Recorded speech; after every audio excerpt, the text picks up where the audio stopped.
Hi, you guys. This is Simone Watson. I am back to using the camera that I used way back at the very beginning of AuthorTubing. And I know the microphone is not as efficient on this one as the other one.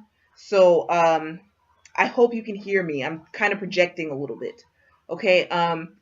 I did film last week on Monday and Thursday, but I was using a digital camera and I'm having a hard time transferring the video files from there to this computer. So I do apologize about that. I'm going to try and kind of catch you up really fast, um, if possible, or whatever. Just I'm going to try to give you whatever information I need to give you. Um, so, okay, so I'm still editing Red Letter Law, but I entered into Pitch Madness last week. So there probably are debates over whether you should still be editing after you've entered Pitch Madness, but you probably can because, first of all, editing, I don't know if it ever ends, but second of all, I had to edit my Pitch Madness entry to get it into Pitch Madness anyway because it was like they asked for the first 250 words, but they want you to like pack a punch in that 250 words, so I had to take like maybe like a 380 word sample or something, or 400 word sample, and kind of smoosh it into 250 so it would be as exciting, like not as exciting, but it would be like pretty exciting, you know. So I think that's a good argument for why you have to edit some. You can still be editing after you pitch because you now like have a new, like, oh, I have a new outlook on editing because I did that little 250 thing, 250 word thing. So yeah, that's happening. Um, I'm having a hard time a little bit because earlier today I was like, yay, these edits, there's an ending in sight, blah. And then like 2 hours later I was like, oh my gosh, how am I gonna get this right? This scene, how am I gonna get this scene right? So that's happening. And another thing, I wonder if I should call this like edit brain or edit fever or something, because I'm wondering if this happens to other people. Tell me if this happens to you when you're like right in the middle of some edits. I keep trying to read, right? I keep trying to take breaks from Red Letter Law so I can read and relax some. But this is me. This is, see this one? This book. It's there, something like that. It's the one that I've mentioned in my library haul. It has the most beautiful cover ever, or it has a really beautiful cover, The Winter's Curse by Marie Rutkoski. Okay, so I read the first two chapters of this book and I was like, ah, this is nice. Today, I skipped to page 206. Why? Because I'm having a hard time focusing when I read. And I'm getting impatient and being like, let me just get to the good part. And then, this is how impatient I was with this. I wasn't even trying to turn to page 206 with this. I was trying to skip ahead in A Court of Thorns and Roses, which is really hard to say 5 times fast. So ACOTAR, I was trying to skip ahead in ACOTAR, and I picked up the book so fast that I didn't realize I was actually picking up this book. And then I opened it and was like, I opened it to page 206, and I was like, cool, let me read this. And then I was like, Kestrel. And then I was like, oh, this is The Winter's Curse. This is not ACOTAR. Okay, great. It was interesting, the part that I read, but it's like, Simone, are you going to keep not like actually reading the books like this? Like, are you just going to keep getting the like, almost like the cliff notes, but it's not really the cliff notes? But anyway, I don't know. I'm a little bit frustrated with myself there. So I don't know if it's better to just keep skipping around in the books, or to try to read them in order, even if it goes slowly, or to try and like put them on the back burner until this edit is done and then go ahead and read them. I don't know. It's the last day of February, and I'm debating whether to order an uppercase box, which is this thing that you order by the end of the month, and it comes it comes at the beginning of March. And you don't know what book is in there, but it's a young adult novel. I guess I could order that because if I have a book, if I own it, that's a little bit more of an incentive to read it. Or I can just wait until after I get done with these edits and then I can read it. Yay! Okay. Because yes, I want to be done with these edits. And I understand the pressure when you have gone through a few drafts and you just want this one to be better. Like, you just want it to be good, right? You just want to fix the issues. So yes, that's happening. And yeah, I guess that happens to everybody. So it's not, I don't know about the whole reading concentration thing, but I know definitely the feeling frustrated with edits. That definitely happens to other people. So other things that I need to update you guys on. I am really kind of wrestling with myself over how many things I can do at the same time. Like how many projects I can take on at the same time. I'm kind of trying to figure that out. Oh, I forgot to mention I have a new job. I have a new position as a news reporter for Geeks of Color. Yay!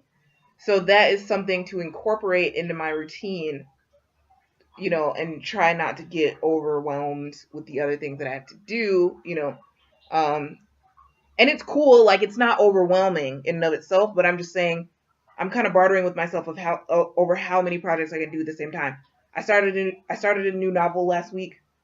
I think it was Wednesday evening. It was completely on a whim. It was like had nothing to do with furlough, nothing to do with what's the other one? Sliding block. It had nothing to do with those. It was just like a completely new thing, and I'm excited to have those 4,500 words of that. But I haven't done anything with that since because I'm like, I've got other things to work on. I don't know if it was Wednesday or Thursday. It was Wednesday. It was Wednesday when that happened. Yeah, so I'm like, I have other things to work on. So that's the thing, is debating with myself over how many things I can take on at the same time. And in a similar vein, I'm debating with myself over whether to do 0 draft 30, which is a thing where you write a screenplay in the month of March. Now, if you guys remember, NaNoWriMo at one point had a script thing in April before they changed it to Camp NaNoWriMo. I think one of the reasons why that maybe, I don't know why they don't have that anymore, but one thing is that you don't have a word count goal with screenplays, and you definitely don't have a 50,000 word goal, because screenplays have a lot less words than novels.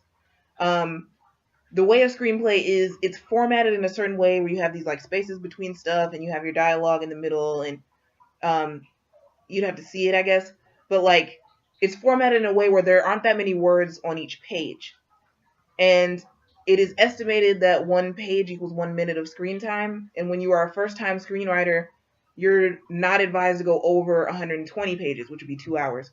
You're advised to stay between 90 and 120, or sometimes they say like 87 to 120. So anyway, word-wise, it's a lot less words than NaNoWriMo. It's a lot less writing than NaNoWriMo if you go by just words. If I do this, I may start late. Okay, I may just like wait until like after these edits for Red Letter Law and then do that. But if I do 0 draft 30, which is, I think it's headed by the guy that does Go Into the Story, which is the blog for the Blacklist, which is a great screenwriting resource. Anyway, if I do it, the main reason I'll do it is to force myself to get back into screenwriting. Not force myself, but urge myself to get back into screenwriting in a way that is non-perfectionist.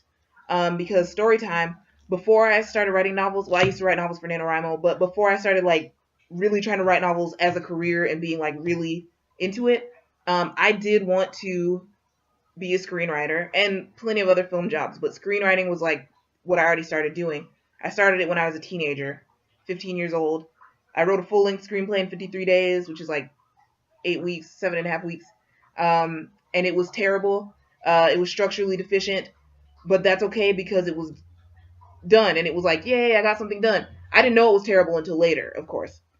So the point is, I did all of that, and then I got to college, and there was a screenwriting class where you write a full screenplay over the course of the semester.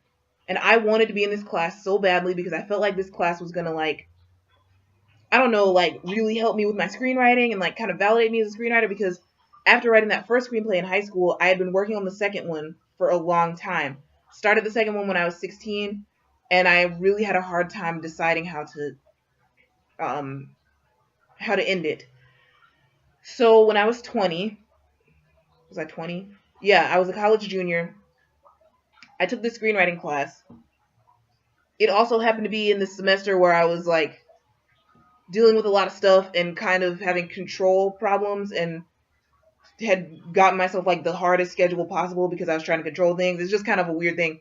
But anyway, I had this really hard schedule, and I was doing this screenwriting class, and because I had anticipated the class so much, and because I thought that the screenplay needed to be perfect, and because I thought that, like, everything is hinging on this, like, whether I can have a screenwriting career is, like, hinging on this one screenplay, I got into the perfectionist mindset of everything has to be perfect before I put it on the page.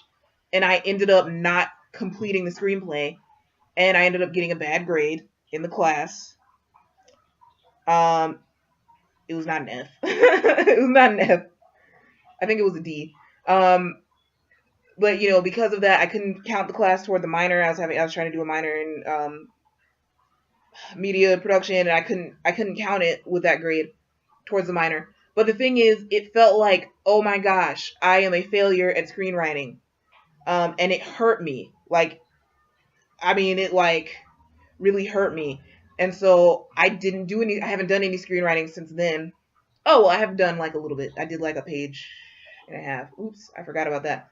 When I was sometime during the writing process of Red Letter Law, I did like a page and a half of the screenplay version. So the point is, I could start late and do 0 draft 30, and it's okay if I don't even finish it. But that push to fast draft, just like you have that push during NaNoWriMo, that could be beneficial to me because it could be kind of like a healing process from my thinking of, oh no, my screenplay is not going to be perfect, so it could just kind of help me to get it on the page. Like I said, my first screenplay was structurally deficient. That's because there is a specific structure for screenwriting. Screenwriting has like a bazillion rules, but probably the two biggest ones are the formatting and the show don't tell. Now, if you write novels, you've heard show don't tell. People say show don't tell, meaning don't just come right out and tell us things, but let us, show us things. In screenwriting, show don't tell is not a rule, it's the rule. Okay?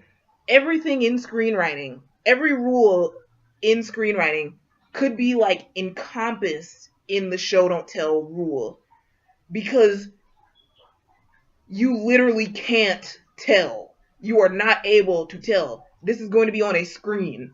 We can't watch somebody talk to us for 90 minutes. Then you wouldn't have a plot. So you have to show.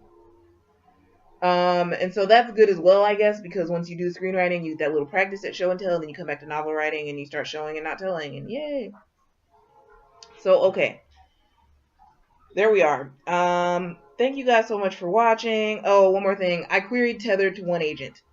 I realized that because Tethered is a partially a verse novel, it might work being short. So I just queried it to one agent. But I have a query list that I can query Red Letter Law to after the edits are done, and if it doesn't go through Pitch Madness, I can query it. So we will see. But Tethered is only getting queried to that one agent, and I'm still waiting on a response from the publishing imprint that has Tethered. And that is okay. I let the agent know. I didn't just I let the agent know, hey, this book is on sub to one imprint. So there we go. Okay, thank you guys so much for watching, and I'll tell you how everything works out. Bye.